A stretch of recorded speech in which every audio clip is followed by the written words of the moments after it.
This week's Parsha, Parshat Bechukosai, the last Parsha in the book of Vayikra, has within it so many of the secrets of what we so desperately want in our day and age.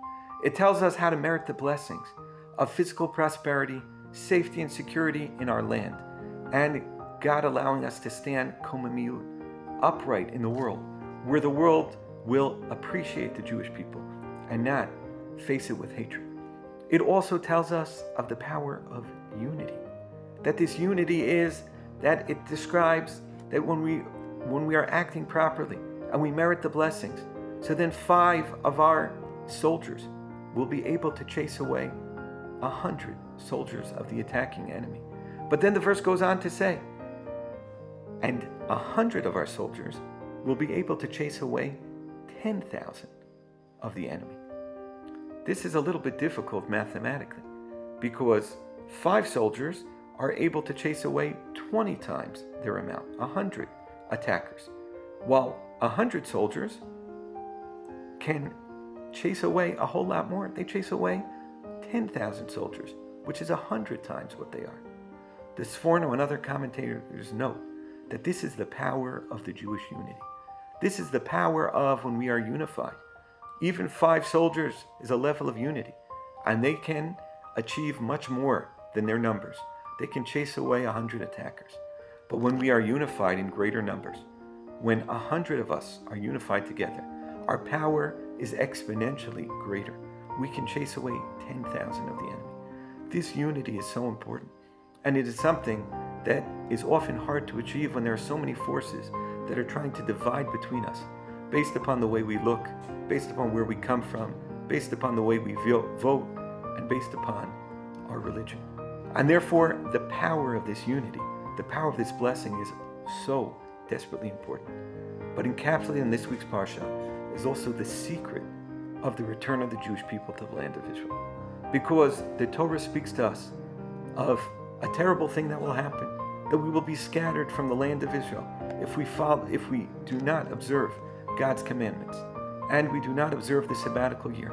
And even more so, the land will lie fallow during all those years we are kicked off of the land. The Rabbi notes that at first glance, it doesn't really make a difference if the land is fallow, if the Jewish people are not on the land, if not for the fact that the Torah is providing a blessing in disguise. The Torah is telling us that the land of Israel will not grow for anyone other than the Jewish people. The Jewish people who long to return. In turn, the land longs for the return of the Jewish people. The land will remain faithful to the Jewish people.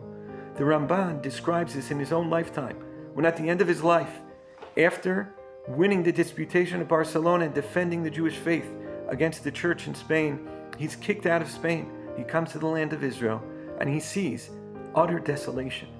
And he says this desolation is a sign of this unique commitment of the land of Israel to the Jewish people.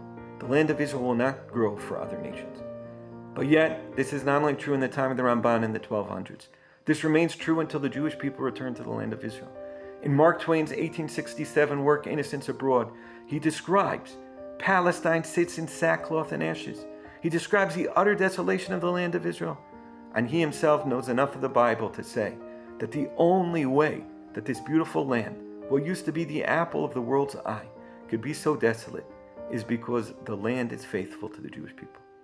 A year after this work is printed, the Jewish people start returning to the land of Israel. They build agricultural colonies, and Israeli swamps become the agricultural powerhouse that Israel is today. Despite all the challenges, and despite the fact that only 20% of the land of Israel is considered to be plantable land, Israel is the number 1 agricultural producer per capita in the entire world. The number 1 agricultural exporter in the entire world of agricultural advancement, agricultural innovation. This is part of the secret. And therefore, if we'd summarize some of the lessons in Parshat Bechukosai, it tells us if we want to be able to stand upright. Number 1, we follow the mitzvot of God. Number 2, we work on unity. We unify ourselves with others. We understand the power of the Jewish nation and the soldiers of the Jewish nation when we are unified. But we also recognize the longing of the land for us as we longed for the land itself. And in a time when there are those who question the rights of the Jewish people to the land of Israel, we remind ourselves, just take a look. Look at history. This is a land that grows only for the Jewish nation. Will continue to grow, will continue to thrive, and we will continue to long for those days. We will all be here in a unified manner. Have a wonderful Shabbat.